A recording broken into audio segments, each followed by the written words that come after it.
आदाब, मैं हूं वसतुल्लाह खान और मेरे साथ ज़र्रार खोड़ो और वो बशीर जैदी भी हैं। जी हाँ, बिल्कुल हैं। आप वज़ीर आज़म पाकिस्तान का ख़िताब आपने कुछ देर पहले सुना होगा। मुझे पिछले साल का ख़िताब याद आ रहा है और इस साल बॉडी लैंग्वेज में बहुत फ़र्क है। पिछले साल वज़ीर आज़म थोड़े से हिले हुए दिखाई दे रहे थे, हर दूसरे तीसरे फ़िक्रे पे कर रहे थे, लेकिन इस दफ़ा एक कॉन्फिडेंट आदमी और जिसने बारहा बहुत अच्छे तरीके से मेहनत के साथ रिहर्सल की है और स्पीच राइटर भी इस दफ़ा बहुत अच्छे थे comparatively to the last year. हस्ब तवक्को कश्मीर पे सारा फोकस था। टोटल 20 मिनट की तकरीर थी, उसमें से आधा वक्त साउथ एशिया को दिया और आधा वक्त उन्होंने मशरिक़ वस्ती की बात की और अफ़गानिस्तान वगैरह की बात की और ग्लोबल टेररिज्म वगैरह। लेकिन ज़ाहिर है कि हम लोग इंतज़ार कर रहे थे कि कश्मीर पे वो क्या कहते हैं। कई साल के बाद मुझे ऐसा लगा कि जिसे कहते हैं ना कि 2 और 2 4 अंदाज में, मतलब क्लियर डिप्लोमेटिक नाइसटीज को एक साइड पे रख के इंतिफादा। हाँ, नहीं आप देखें ना कई चीज़ें, मसलन उन्होंने बुरहान वानी का नाम लेके ये कहा कि वो नौजवान जिसे भारतीय फौज ने कत्ल कर दिया वो कश्मीरी इंतफादा का सिंबल है। अच्छा, फिर उन्होंने जो इम्पोर्टेंट बात है वो ये की कि मैं जो कश्मीरी बच्चे, बूढ़े, जवान और औरतें शहीद हो चुके हैं उनकी तरफ से ये मुतालबा करता हूँ कि एक मावराए अदालत कत्ल जो हुए हैं उनकी आज़ादाना इंक्वायरी कराई जाए। अक़वाम मुत्तहिदा का फैक्ट फाइंडिंग मिशन जो है वहाँ जाए। मैं मुतालबा करता हूँ कि सियासी कैदियों को रिहा किया जाए, कर्फ्यू ख़त्म किया जाए, हंगामी तिब्बी इमदाद फराहम की जाए और जो जबरी क़वानीन वहाँ मौजूद हैं उनका ख़ात्मा किया जाए और राय शुमारी कराई जाए। मसलन उन्होंने कोई चीज़, ये जो UN मॉनिटरिंग वाली बात हुई, ये इंडिया का वीक पॉइंट है, क्योंकि पहले भी UN को जब बुलाया गया था तो इंडियन ऑक्यूपाइड कश्मीर में चेक किया गया था कि नहीं जब तक आज़ाद जम्मू कश्मीर में नहीं आएगी, ऑलवेज बीन रिजेक्टिंग। वो जो है ना UN मॉनिटर्स का वो कभी भी नहीं माने। 2 चीज़ें मुझे नज़र आई। एक तो आपने स्पीच राइटर की बात की, तो मेरा अपना अंदाज़ा है कि क्योंकि इसमें बड़ा एडिटोरियल वो लगा था, तो मेरे ख्याल में लगता ये है कि इसमें मलिया लोधी जो है हमारी लेकिन इस सारी बात को करने के बाद एक चीज़ जो मेरा ख्याल है कि क्या इससे बैनुल अक़वामी बरादरी के कान पर कोई जूं रेंगेगी, तो मेरा ख्याल में बिल्कुल नहीं। वो हाँ, तो अच्छा ये अभी हम इस पे पॉइंट वाइज कर लेते हैं, ये हम जूं बाद में रेंगवाएंगे। दूसरी जो आप कह रहे थे ना जोरदार, मैंने जो चीज़ नोट की, उन्होंने नाम लिए बगैर अमेरिका को भी सुना दी कि जनाब अफगानिस्तान में 33 साल से एक फौजी हल निकालने की कोशिश हो रही है और वो हल नहीं निकला है। हाँ, लेकिन उस पर जवाब दिया जा सकता है कि आप भी इसी पे शरीक थे, 35 साल में आप भी साथ थे, वो उसमें ना जाए। अभी मैं सिर्फ फोकस इंडिया और कश्मीर पे करना चाहता। उन्होंने जनाब कहा कि ये भी इम्पोर्टेंट पॉइंट है कि अक़वाम मुत्तहिदा जम्मू कश्मीर को डीमिलिटराइज करे। डीमिलिटराइजेशन का मतलब ये है ओरिजिनल करारदाद के मुताबिक पाकिस्तानी फोर्सेस भी निकले वहाँ से और इंडियन फोर्सेस भी निकले और इंटरनेशनल उसमें मॉनिटरिंग में, सुपरविजन में वहाँ प्लेबिसाइट हो तो डीमिलिटराइज करे। और हम सेक्रेटरी जनरल की जो मसालती कोशिशों की ऑफ़र है बान की मून की, उसका खैर मकदम करते हैं और हम हर इशू पे मज़ाकरात के लिए तैयार हैं, न्यूक्लियर टेस्ट बैन ट्रीटी समेत। और उसके बाद फिर उन्होंने जो है वो पाकिस्तान के न्यूक्लियर सेफ गार्ड जो हैं वो फुल प्रूफ हैं और उस बुनियाद पे हमें न्यूक्लियर सरप्राइज ग्रुप के लिए हेल होना चाहिए। मेरा अपना ख्याल ये है कि इनकी तकरीर में कश्मीर की जो जद्दोजहद है वो 100% वही डोमिनेटिंग थी।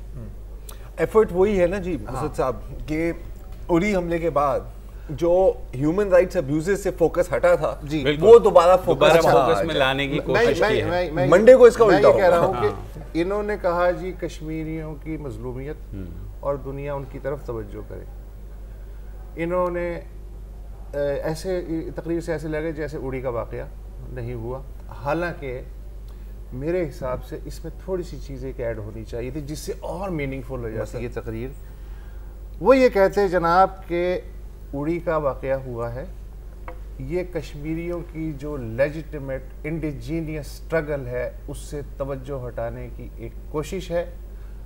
अगर इंडिया हमसे एक्शनेबल इंफॉर्मेशन शेयर करता है तो पाकिस्तान तहकीकात के लिए तैयार है। इससे सिग्नल ये जाता है कि बाकी जो आलमी बरादरी है उसको ये सिग्नल जाता है कि यार अगर ये होते तो फिर इतनी खुल के बात तो ना करते। या ऐसे पर ये भी तो हो सकता है ना, लेकिन कि फिर आप थोड़ी बहुत तो फिर आप उनकी विकेट पे खेलने लग गए। नहीं, अब ट्रेजेडी ये होगी कि आपने सिर्फ फोकस किया पाकिस्तान के हिसाब से जो कश्मीरियों की जो लेजिटिमेट स्ट्रगल है और उन पे जो जुल्म हो रहा है, फेयर एनफ। मंडे को सुषमा स्वराज टोटली इग्नोर करेगी कश्मीर को और सिर्फ उड़ी पे फोकस करेगी। यस, उसको काउंटर करने के लिए आज मेरे ख्याल में मतलब प्रीएम्प्ट कर देते हैं, प्रीएम्प्ट की जानी चाहिए। हाँ, हो सकता है, हो सकता है। मेरा ये ख्याल है कि जब उन्होंने इंडिपेंडेंट इंक्वायरी की बात की कश्मीर वाले पे, तो वो उसमें अगर साथ ही ऐड कर देते कि भाई एक कोई इंटरनेशनल इंक्वायरी अगर हो जाए जो दूसरे वाक़यात भी कश्मीर में ऐसे अगर हुए हैं जिन पे भारत को इतराज़ है, he could have come up with put the ball in international community's court के अगर वो थोड़ा अफगानिस्तान बिल्कुल। अब मैं आपकी बात को आगे बढ़ाता हूँ कि अभी वो अफगानिस्तान का आपने जिक्र किया ना कि इतने साल आपकी पूरी फौज वहाँ पे थी, आप कुछ नहीं कर सके, मिलिट्री सोल्यूशन नहीं कर सके। अगर आप उसमें आप ये भी ऐड करते हैं कि आप भी तो क्रॉस बॉर्डर इन्फिल्ट्रेशन नहीं रोक सकते। तो अगर किसी को ये कंसर्न है कि पाकिस्तान से क्रॉस हो रहे हैं तो ठीक है, अगर यूएन ह्यूमन राइट्स मॉनिटर्स आ सकते हैं तो लाइन ऑफ कंट्रोल पे भी यूएन मॉनिटर्स लगा दें। अच्छा, और अगर आप नहीं लगाना चाह रहे तो फिर आप हमें बताएं कि क्यों नहीं लगाना चाह रहे। पाकिस्तान में जो बैरूनी मुदाखलत है उसके लिए जो उन्होंने फ्रेज इस्तेमाल किया बहुत प्यारा। यस, किसी का नाम लिए बगैर और किसी इलाके का नाम लिए बगैर उन्होंने कहा जी कि जो कोशिशें टेररिज्म पाकिस्तान में फैलाने की बाहर से सपोर्टेड हैं, फाइनांस्ड हैं, हम उनको इजाज़त नहीं देंगे। यस, इस पे सारी चीज़ें जो आपके ज़हन में हैं वो आ गई हैं। कुछ लोग ये कह रहे हैं ये आप भी इस पे कि बलोचिस्तान का बारे में जो मूवी है आपने नाम क्यों नहीं लिया, आपने कुलभूषण यादव का क्यों नहीं जिक्र किया। बिल्कुल सही किया, इसलिए कि नाम लेने का मतलब ये है कि फिर आपने इक्वल लेवल पे लगा दिया, बिकॉज़ उनकी पोजीशन क्या है कि जी कश्मीर और बलूचिस्तान का इशू एक ही किस्म का इशू है, आप वहां पर पाकिस्तान में बॉल कैच करते हैं। बिल्कुल एग्जैक्टली, अगर वो आप अपने ज़बानी कह देते तो sir you have given them ना, ये लो सर प्लेट पे यार, ये आप खा लें। और दूसरा ये कि कुछ रस्मी बातें भी थी कि भाई हम डोसियर देंगे कश्मीर के ऊपर और सेक्रेटरी जनरल अपने गुड ऑफिस को यूज कर लें। जो ऑफर है उनकी, जाहिर है यूएन के ऑफर, जैसे जरार ने भी पहले यूएन के ऑफर हम तो मान लेते हैं लेकिन भारत नहीं मानता, तो obviously it has to be mutually agreed between two agreed parties. अच्छा, अफगानिस्तान के बारे में उन्होंने जाहिर है कि उस जोश का मुजाहरा नहीं किया, विच इज़ क्वाइट अंडरस्टैंडेबल। और उन्होंने कहा कि जी ये तालिबान का और जो पाकिस्तान की स्टेटेड पोजीशन है तालिबान का और काबुल गवर्नमेंट का जो है साथ बैठ के बात, हालांकि जब से ये उड़ी का वाक़या हुआ है अफगानिस्तान की जो पोजीशन है विज़ावी पाकिस्तान वो ज़्यादा हार्डन हुई है। आज ही मैं दिल्ली में जो अफगान सफ़ीर हैं उनका बयान मेरी नज़र से गुजरा कि ये जो सार्क कॉन्फ्रेंस है इसका बाइकआउट करना चाहिए, और ना सिर्फ हिंदुस्तान को बल्कि बांग्लादेश भी राजी हो सकता है और अफगानिस्तान भी राजी और नेपाल भी हो सकता है। नेपाल वज़ीर-ए-आज़म की भी आ रही है बकौल उनके कि पाकिस्तान को जो है सफारती तौर पे आइसोलेटेड करने की ज़रूरत है, ब्ला ब्ला ब्ला। तो ये उस तरफ से एक है हार्ड एटीट्यूड है, लेकिन नवाज शरीफ की तकरीर में उन्होंने कहा जी कि जी हम वहाँ हम उनकी बात करना चाहते हैं और तालिबान जो काबुल हुकूमत है वो सीधी सीधी बात करें, साढ़े उत्ते भरोसा ना करें। मतलब हम टेबल पे ले आएंगे ज़्यादा से ज़्यादा, उससे आगे एग्जैक्टली। लेकिन ये है कि चले एक छोटी सी ब्रेक ले लेते हैं और ब्रेक के बाद फर्दर एनालाइज करते हैं और इंडिया भी चलेंगे जहाँ पर जो है थोड़ी सी चीज़ें डेवलप हो रही हैं। भारत जो है जो सबूत जिनके बारे में इतना शोर था, अब वहाँ पे इबहाम पैदा हो रहे हैं कि वो सबूत एग्जिस्ट करते हैं। उड़ी वाक़यात के जो बराह रास्त पाकिस्तान पे इल्ज़ाम लगाया गया, एक ब्रेक के बाद।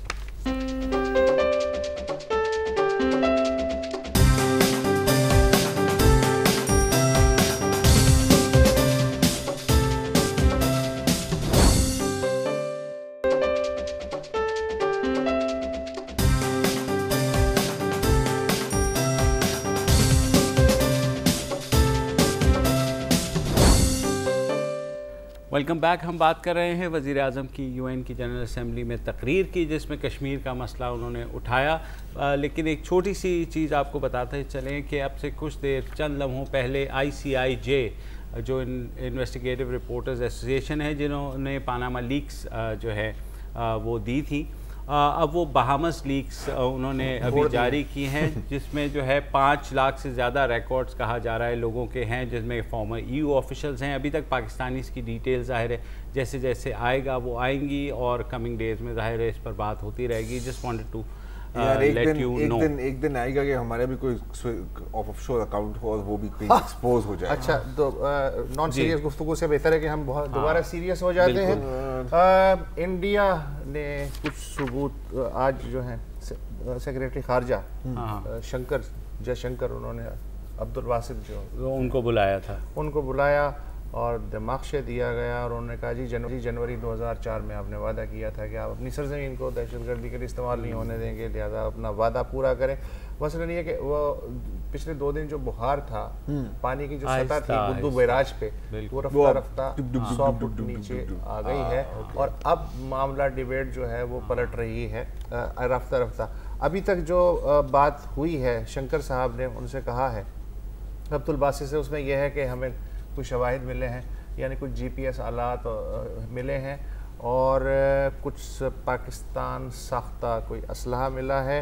GPS का जो रिकॉर्ड है उसकी वेरिफिकेशन अमेरिका भेज के करवाई जाएगी ताकि ये पता चल सके कि जो इन्फिल्ट्रेशन हुआ उसकी टाइमिंग्स क्या थी, कोऑर्डिनेशन की क्या सूरत हाल थी, जो भी GPS से पता चल सकता है। एनीवेज, फिर उन्होंने ये कहा कि उड़ी और पुंछ में हमने जो है दहशतगर्द जो मारे उनके जो फिंगरप्रिंट्स हैं हमारे पास मौजूद हैं, अगर पाकिस्तान इंटरेस्टेड हो तो उसे भिजवाए जा सकते हैं। हाँ, लेकिन उसके लिए राब्ता करना ज़रूरी है। DGMO के बाद जो है NSS यानी नेशनल सिक्योरिटी एडवाइजर्स की सतह पर अब तक राब्ता नहीं हुआ है। तो अब बोलिए। नहीं, मैं सिर्फ इतना कहना चाहता था कि अगेन अब पिछले 2 दिनों में मोस्टली इंडियन मीडिया जिंगोइस्टिक रहा है, जाहिर है, ठीक है। अब उनके भी रवैये में थोड़ी सी तब्दीली आपको नजर आ रही है। गुस्सा अभी भी बहुत है, लेकिन अब वो डायरेक्शन उसकी थोड़ी सी चेंज होती जा रही है। अब वही सवालात उठाए जा रहे हैं जो जाहिर है कि हम पहले दिन से उठा रहे थे, हमारी इतनी उसमें इमोशनल इन्वॉल्वमेंट नहीं थी कि यार ये ऐसा हो कैसे सकता था। इतनी डीप पेनिट्रेशन करके दुनिया का सबसे मिलिटराइज्ड बॉर्डर, चले DMZ के बाद सबसे मिलिटराइज्ड बॉर्डर आप क्रॉस करके घुस के अंदर, और इनफैक्ट घुस के क्या, जो ये अभी हिंदुस्तान टाइम्स में जो स्टोरी आई थी इसकी, उसके बारे में कि 4 टेररिस्ट 12 ब्रिगेड हेडक्वार्टर्स के अंदर घुसे, 2 जगह वायर फेंसिंग काटी और 150 मीटर बेस के अंदर पहुंचे इससे पहले कि किसी ने उनको चैलेंज किया। 18 भारतीय फौजियों का एक हमले में मरना कोई छोटी बात नहीं है। It has not happened in years.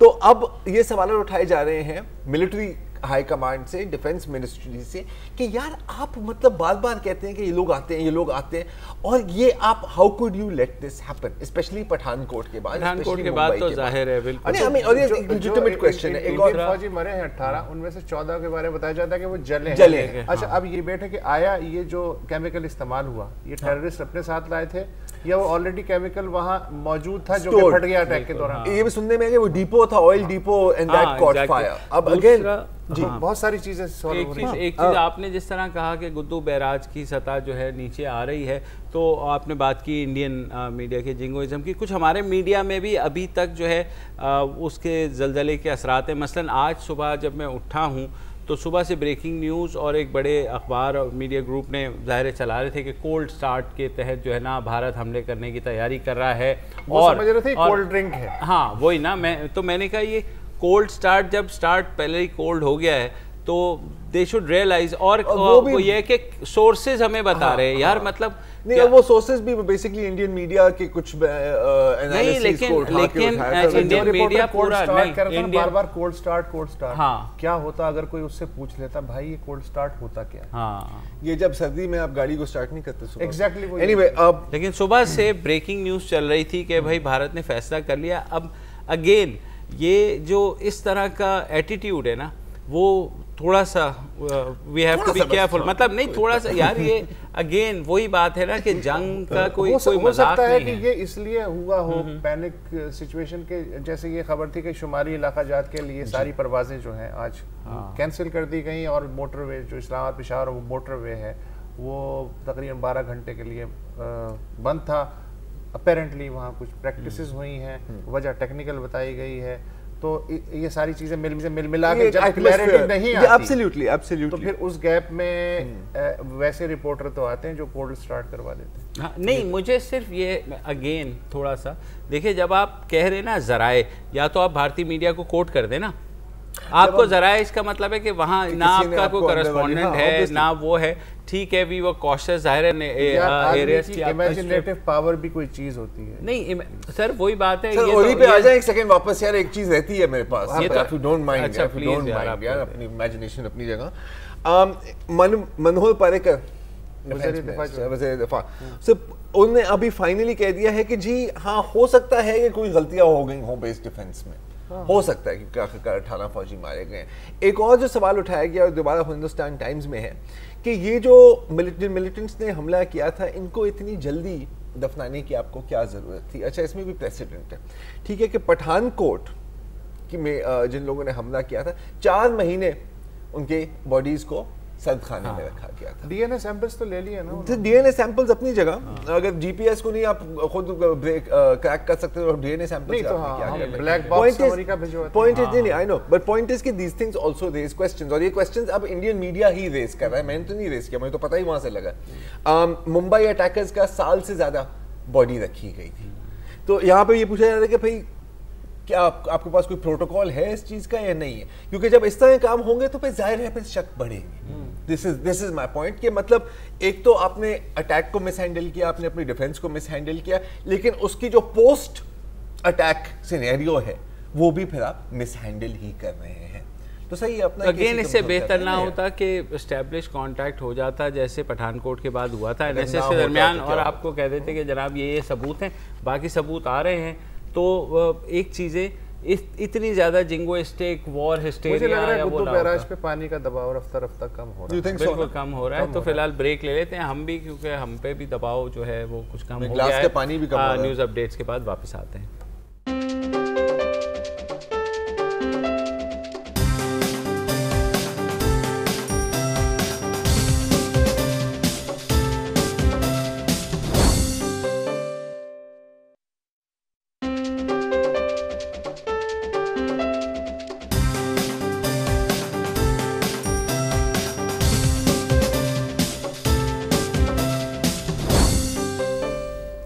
Welcome back. हम बात कर रहे थे नवाज शरीफ की यूएन में तकरीर की, भारत ने उस पर ऑफिशियल अपना रद्द अमल अभी दिया है। जो भारतीय एक्सटर्नल अफेयर्स मिनिस्ट्री के स्पोक्समैन हैं विकास स्वरूप, उन्होंने ट्वीट की है जिसमें उन्होंने कहा है कि वज़ीर आज़म नवाज शरीफ ने कहा है कि भारत ने कंडीशंस लगाई हैं ऐसी जो पूरी नहीं हो सकती। तो उन्होंने कहा कि भारत की सिर्फ एक ही कंडीशन है कि आप दहशतगर्दी को ख़त्म करें।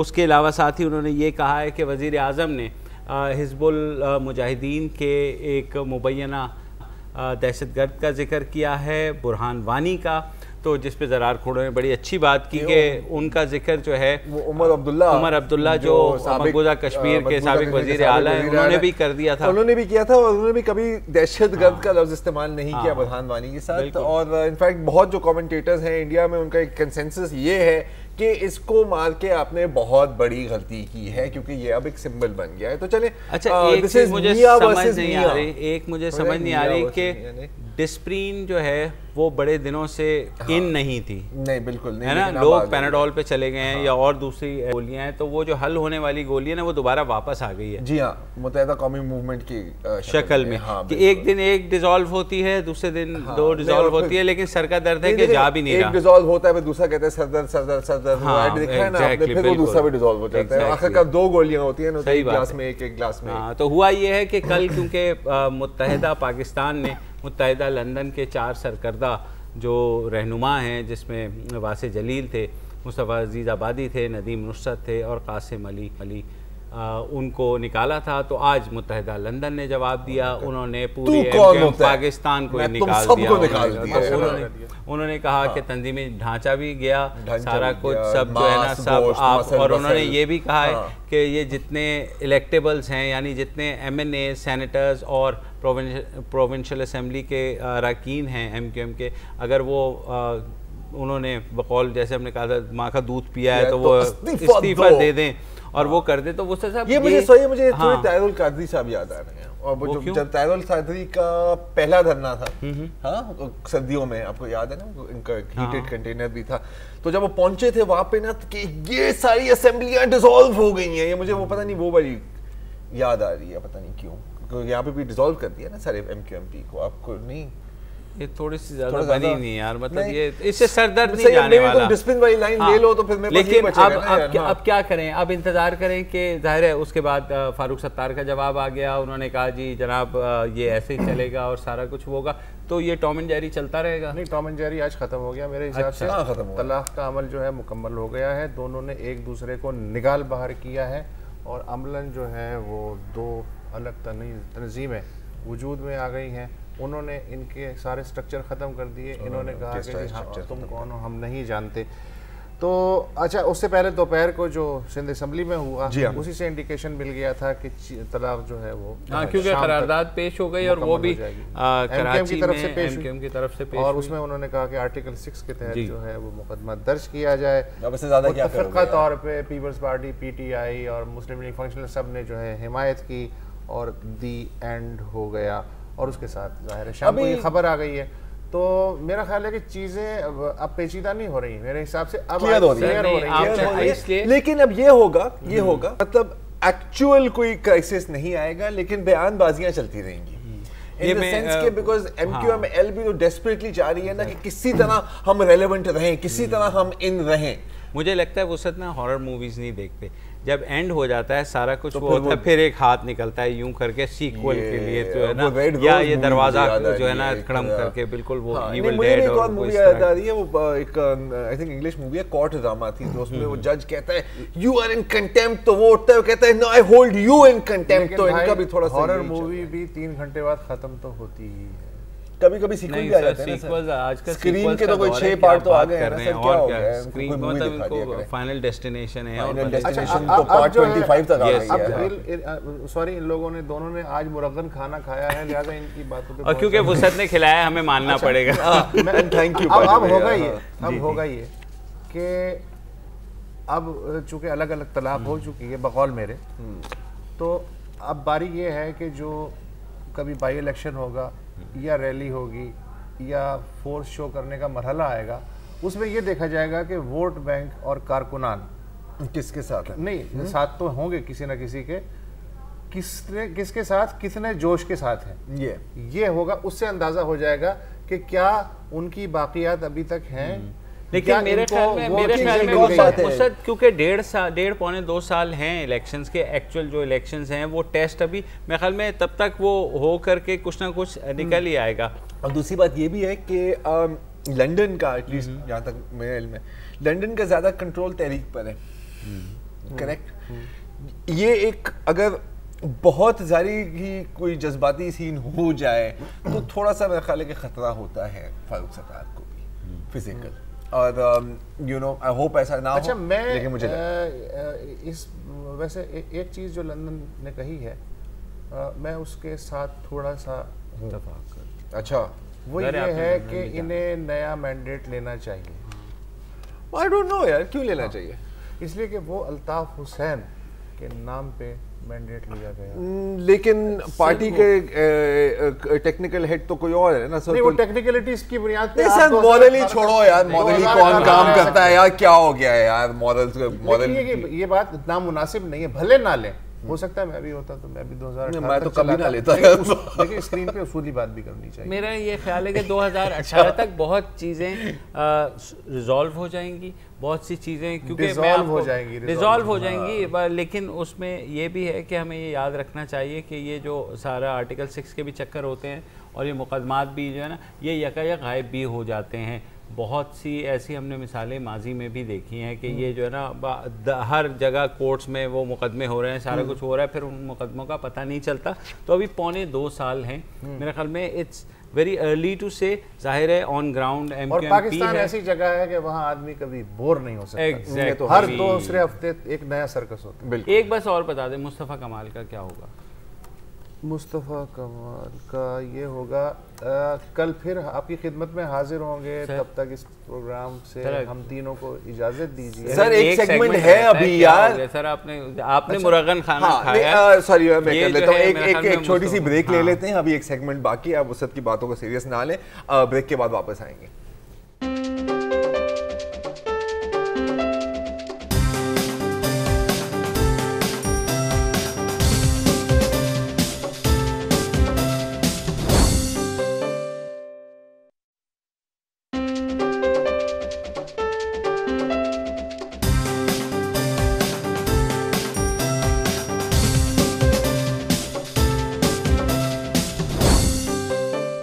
Welcome back. प्रोग्राम के आगाज़ में हमने आपको बताया था कि international consortium of investigative journalist यानी ICIJ ने एक नए रिकॉर्ड्स जो हैं बहामस लीक्स के नाम से जारी किए हैं, जिसके मुताबिक दुनिया भर में 5 लाख से ज़ायद ने बहामस में ऑफशोर अकाउंट्स खोले हैं। उसमें हमें बताया जा रहा है इनिशियल रिपोर्ट्स के मुताबिक 150 पाकिस्तानियों के नाम हैं। बेशतर का ताल्लुक़ कराची से है। उनमें कोई चीदा जो नाम हैं वो थोड़ा सा हम बता दें। एक साबिक वज़ीर सेहत थे नसीर खान, उनके साहबजादे का नाम है। उसके अलावा जो वज़ीर आला पंजाब हैं शहबाज शरीफ, उनकी ज़ाहिर है कई सासें हैं, तो उनमें से एक सास जो है वो उनका नाम है। और उसके अलावा प्रोफेसर खुर्शीद के बारे में कहा जा रहा है जमात इस्लामी के बतौर डायरेक्टर एक अकीदा इस्लामी बैंक के नाम से एक इंटरनेशनल बैंक खुला है, जो उस ऑफशोर कंपनी के थ्रू खोला गया था और इंटरनेशनली उसको फ्लोट किया गया। उसके बारे में भी है कुछ और लोग भी है। एक निजी बैंक है बहुत बड़ा पाकिस्तान का, उसकी फैमिली के 15 लोगों के नाम भी हैं। अगेन इनिशियल डिटेल्स हैं, जैसे मैंने बताया 150 पाकिस्तानियों के इसमें नाम हैं। जैसे जैसे रिकॉर्ड्स रिलीज होंगे हम आपको बताते रहेंगे। और ये वाज़ेह कर लें कि ऑफशोर अकाउंट के मालिक होना कोई जुर्म नहीं है। डिपेंड करता है कि आपने किस मकसद के लिए बनाया है और आपकी सोर्स ऑफ इनकम क्या है, और वो भी आपके मुल्क के मकामी कानून के कंक्लूजन पे जंप और क्योंकि ये इन्फॉर्मेशन है हमारी ड्यूटी है कि हम आपको इन्फॉर्मेशन प्रोवाइड करें। तो फिलहाल यही है, उम्मीद है कल जाहिर है सारे चैनल इस पे जो है बहस कर रहे होंगे। बाकी ज़रात के पास अब यार एक मैं थोड़ी एक मज़ेदार और पॉजिटिव सी चीज़ शेयर करना चाह रहा हूँ। अभी तक नेगेटिव शेयर हो रही है। हाँ, अभी तक तो आप लोग डिप्रेस कर रहे होते हैं मुझे। ये एक ट्विटर पर साहब है, उनकी मैं ट्वीट पढ़ रहा था। इस्लामाबाद के रहायशी हैं, आपके अबाई गांव के रहने वाले। तो वो गए वहाँ पे कोई नज़दीक जो भी है शक्करपरियाँ नेशनल पार्क है वहाँ पे। तो वो वहाँ गए, उनको ये नौजवान मिला जो एक कोने में बैठकर हारमोनियम बजा रहा था। अब उसका कहना है कि यार मैंने अपनी जी इसमें क्या बड़ी बात नहीं मैं वो सुना देता हूँ ना। हारमोनियम उसने कहा था कि मैंने अपनी मोबाइल पे रिकॉर्ड किया है, लेकिन आपको इससे सिर्फ एक अंदाजा हो जाएगा कि उसकी एक्चुअल वॉइस में कितनी मेलोडी है। क्योंकि मेरे वॉइस का क्या, मेरे फ़ोन के जो रिकॉर्डर है वो जाहिर है इतना अच्छा नहीं है। तो मैं ज़रा सुनाना चाह रहा हूँ, ज़रा सुनाए इस बच्चे की मेलोडी। मुझसे बोले ना मोरा सैया, मुझसे बोले ना, मैं लाख जतन कर हारी, लाख जतन कर हार रही मोरा सैया, मुझसे बोले ना मोरा सैया, मुझसे बोले ना।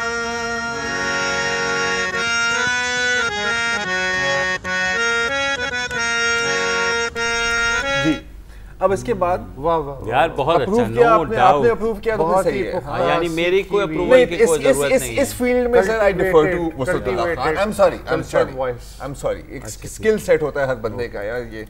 तो एनीवे फिर जो जिसने वीडियो लिया तो मैं बताता हूँ। तो मैं उससे बात करने के बैठ गया तो पता लगा कि ये मुजंग के रहने वाले हैं, लाहौर। ठीक है। और इनके वालिद साहब इनके उस्ताद थे और एक मतलब पूरे घराने में मौसीकी का एक सिलसिला चलता रहा, लेकिन इनके वालिद साहब जब ये बहुत छोटे थे तो वो उनका इंतकाल हो गया और फिर जाहिर है कि फाइनेंशियल डिफ़िकल्टीज़ हुई। तो ये कहता है कि कभी कभी मुझे कहीं दावत मिल जाती है कहीं बजाने की, तो वहाँ पे मुझे थोड़ा सा मिल जाता है, लेकिन ये मेन जो इसका यार आवाज़ है जी, और मेन जो इनके ज़राए आमदनी है वो ये है कि वो ये पार्क में बैठ के जाते हैं और अगर किसी को अच्छा लगा तो वो थोड़ा सा नाम क्या है? उसको दे रहे थे। इनका नाम है अली अख्तर और ये मजंग लाहौर मजंग लाहौर से हैं और शकरपड़िया पे उम्मीद है जैसे आज इनको मिल गए तो आपको भी मिल जाएंगे, तो we need to support such challenge. Absolutely, कोई आंख इन्हें मिल जाए जो इन्हें बेशक सही रास्ते पे ले जाए। बिल्कुल। उसके अलावा ये भी था कि शकरपड़िया के साथ ही लोक विरसा म्यूजियम है, तो वहाँ और भी बहुत म्यूजिशियंस आते रहे हैं, तो मेरा अपना अंदाज़ा ये है कि ये वहाँ पर भी हो सकता है जो है थोड़ा, क्योंकि सारे म्यूजिशियंस वहाँ इकट्ठे होते हैं। It's a very popular cultural place for Islamabadis. फ़िलहाल इतना ही। कल उम्मीद है कि बहामस लीग्स पे हमें मज़ीद बात शायद ना करनी पड़े या करनी पड़े, तो कल की बात कल ही देखेंगे। फ़िलहाल इजाज़त दीजिए, अल्लाह हाफ़िज़।